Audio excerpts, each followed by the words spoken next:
अब उसके बाद हम आ जाते हैं लैंग्वेज ऐड करने पे। तो इसके दो तरीके होते हैं। यहाँ पे आप देख सकते हो अपर कॉर्नर में या राइट में ओपन एडिटर लिख रहा है, तो आप जैसे ही इस पे क्लिक करोगे तो ये ओपन एडिटर खुल के आ गया, राइट।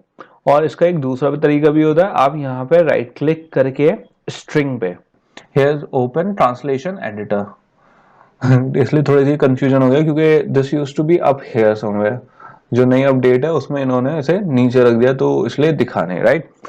तो गाइज हमने ओपन एडिटर कर लिया है। तो बेसिकली ये क्या चीज है कि हम इसमें लैंग्वेज ऐड करनी है। तो हमारे जो कुछ वो थे, जो हमने हार्डकोर स्ट्रिंग्स थे, उसकी हमने ऑलरेडी वैल्यू दे दी है, राइट। हमारी ऑलरेडी जस्ट जावा हमारा ऑलरेडी गिवन था स्ट्रिंग।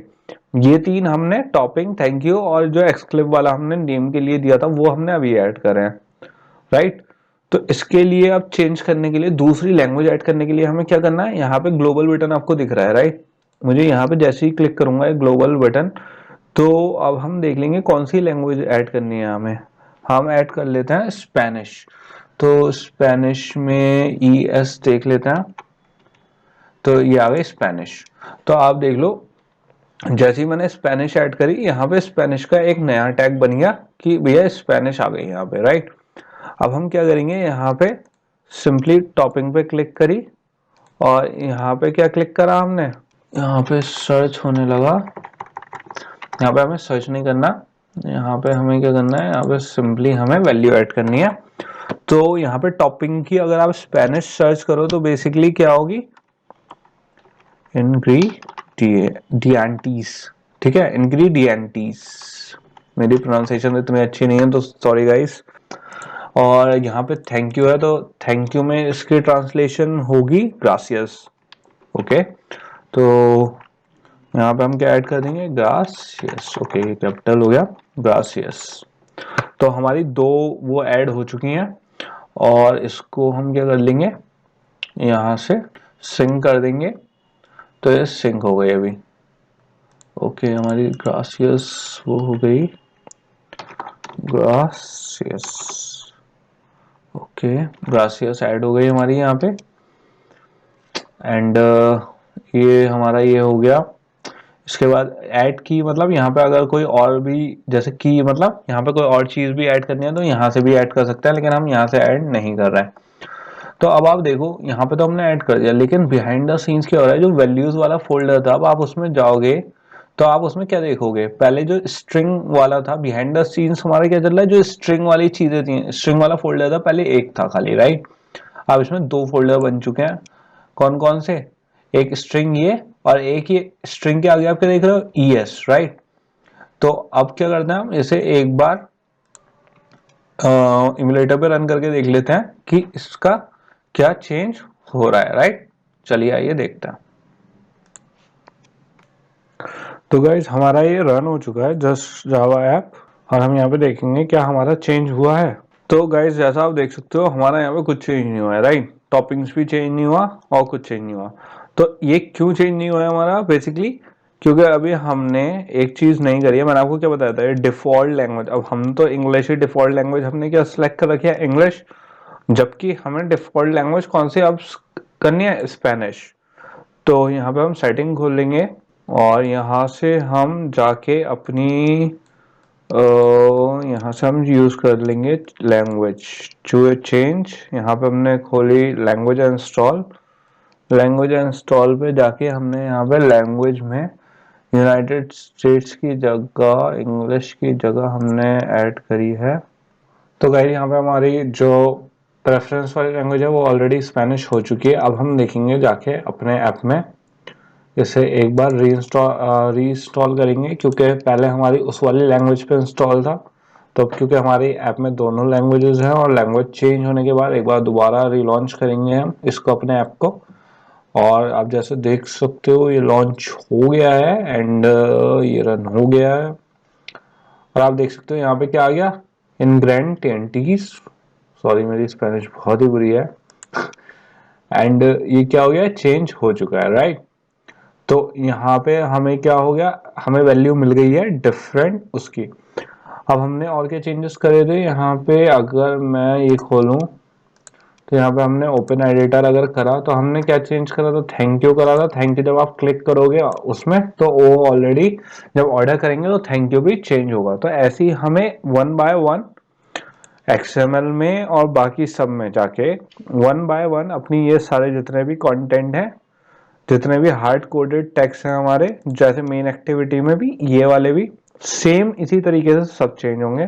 तो मैं आपको सब वन बाय वन नहीं बताऊंगा, तो आपको आइडिया मिल चुका है कि इसे कैसे करना है।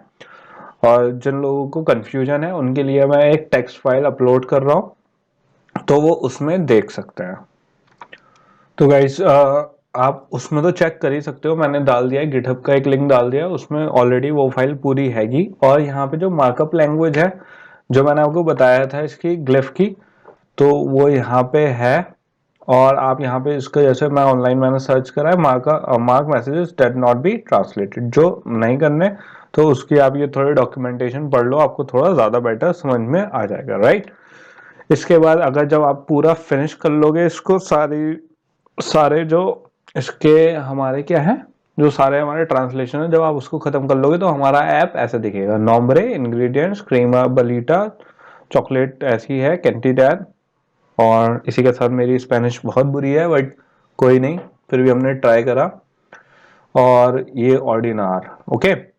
तो यहाँ पे आपको ऐप अपना ऐसा दिखेगा और उसके बाद चेंजेस करने के बाद जितनी भी हमारे ट्रांसलेशन है वो सब यहाँ पे ये आ गया, राइट। जो इसकी टेक्स्ट फाइल है वो मैं ऑलरेडी ऐड कर चुका हूँ, और जो आपको यहाँ से एडिटर है वो यहाँ से आप चेकआउट कर सकते हो। वैल्यूज यहाँ पे है मेन वाली। इसके बाद अगर हम आगे चलें तो इसके बाद ये वाली जो है ये उसकी हमें किस कैसे कैसे देनी है, ये उसकी फाइल है, राइट।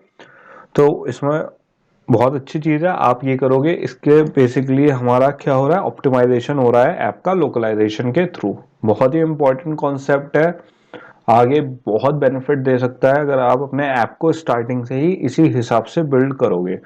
तो उससे हमें आगे जब लैंग्वेज ऐड करनी होंगी तो हमें बहुत ज़्यादा आसानी होगी बिना किसी प्रॉब्लम के, राइट। सो बेसिकली अब हम क्या सीख रहे हैं, स्टाइल्स एंड थीम्स। तो ये हमारे यूजर इनपुट की लास्ट टू टॉपिक्स हैं, स्टाइल्स एंड थीम्स। तो पहले हम स्टाइल्स के बारे में पढ़ेंगे, उसके बाद थीम्स के बारे में। तो सबसे पहले स्टाइल्स पर आ जाते हैं। स्टाइल्स बेसिकली कुछ नहीं होता है, एक फाइल होती है, जैसे हमारी स्ट्रिंग फाइल है ऐसी ही हमारी एक स्टाइल फाइल है। और स्टाइल फाइल में क्या होता है, जो विड्थ, हाइट, टेक्स्ट कलर और टेक्स्ट जो होता है वो सब चीजें होती हैं, राइट। तो ऐसा क्यों होता है, आप खुद देखो। जैसे हम टेक्स्ट व्यू में इतनी सारी चीजें लिखते हैं, राइट। यहाँ पे तो स्ट्रिंग लिखा है, जो हमने टेक्स्ट हमने पीछे पढ़ चुके हैं कि स्ट्रिंग कैसे डिफाइन करना है, वो है, ये नहीं आएगा उसमें।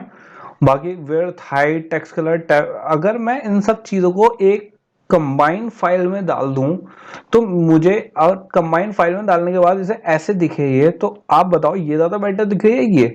और फिर दूसरा पॉइंट ये है, जो हेडर्स होते हैं बेसिकली, जो हमारे बटन्स होते हैं, जैसे हेडिंग हो गई, क्वांटिटी या फिर टॉपिंग हो गई, अब हमें उसके लिए क्योंकि उसकी जो एट्रीब्यूट्स हैं वो सेम रहते हैं, टेक्स्ट कलर हमें सेम रखना है, उसकी विड्थ एंड हाइट सब कुछ सेम रखना है लिटरली। तो हम उसे बार बार क्यों लिखें जब हम उसे एक ही बार लिख सकते हैं। तो वो काम हमारे किस चीज कौन हेल्प करता है, स्टाइल। स्टाइल में आप सारी चीजें एक बार, ये width, height, text colour, type face, एक बार लिख के उसमें रख सकते हो और फिर सिंपली उसे कॉल कर सकते हो, एक एक एट्रीब्यूट। तो उससे हमारा काम बहुत छोटा हो जाता है। कम अभी क्योंकि हमारी छोटी फाइल्स हैं अभी हमें यूज नहीं पड़ रहा, लेकिन जब हमारी 10 फाइल्स होंगी, 20 कोडिंग फाइल्स होंगी, उसमें हमारी स्टाइलिंग बहुत ज्यादा हेल्पफुल होने वाली है गाइस। क्योंकि जब बहुत आपकी जो एट्रीब्यूट्स होते हैं, बहुत सारे एट्रीब्यूट्स हो जाते हैं, तो आप वन बाय वन लिखना उन्हें बहुत हेक्टिक और टाइम कंज्यूमिंग रहता है। तो इसलिए हम यहाँ पे स्टाइलिंग यूज करते हैं। तो अभी स्टाइलिंग, अभी से हम आदत डालेंगे स्टाइलिंग की, तो बहुत बेटर रहेगा हमारे लिए। तो आप देख सकते हो स्टाइलिंग को डिफाइन कैसे करते हैं। बेसिकली जो रिसोर्स है, रिसोर्स में क्योंकि मैंने आपको बताया था जैसे स्ट्रिंग हमारा रिसोर्स में होता है, एक ऑल्टरनेट रिसोर्स होता है, ये भी स्टाइल क्या होता है, एक ऑल्टरनेट रिसोर्स होता है। तो ये भी कहाँ होता है, रिसोर्स फोल्डर में, स्टाइल्स के नाम से। तो इसीलिए इसके जो टैग्स हैं वो किसके हैं, रिसोर्स के नाम के। और इसका जो स्टार्टिंग टैग है वो क्या है, स्टाइल, क्योंकि स्टाइल की फाइल है तो स्टाइल के ही नाम से है। फिर यहाँ पे स्टाइल का नाम क्या है, हमने code font, code font, right. नाम मतलब जो हम यूज करेंगे अपने लेआउट फाइल्स में। फिर यहाँ पे पेरेंट दे दिया है कि इसका स्टाइल का पेरेंट क्या है, टेक्स्ट अपीयरेंस क्या होगी, मीडियम। अब ये वाली फाइल ऑप्शनल है, आप नहीं भी लिखो, अव्वल तो हम लिखेंगे ही नहीं थे क्योंकि ये बिल्कुल भी इंपॉर्टेंट नहीं है, बट इससे एक्सपीरियंस टेक्स्ट अपीयरेंस हम ऑलरेडी डिस्कस कर चुके हैं, तो सिंपली हम एक ही बार में पूरे उसको चेंज कर दिया हमने, राइट। बस इसमें इतना हो रहा है और कुछ नहीं हो रहा, तो लिटरली इसे नहीं लिखेंगे, ये सिर्फ एक आइडिया लेने के लिए थी।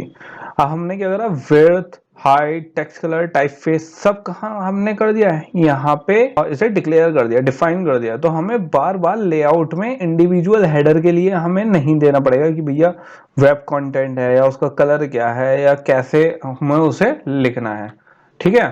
तो इससे हमें क्या बेनिफिट है, हमारा टाइम बच रहा है, हमारी जो क्या कहते हैं कोडिंग वैसे है मैन पावर बच रही है, और कई बार आगे जैसे जैसे प्रोजेक्ट्स बड़े होते रहेंगे हमारे और भी बहुत बेनिफिट्स मिलेंगे इस चीज के, राइट।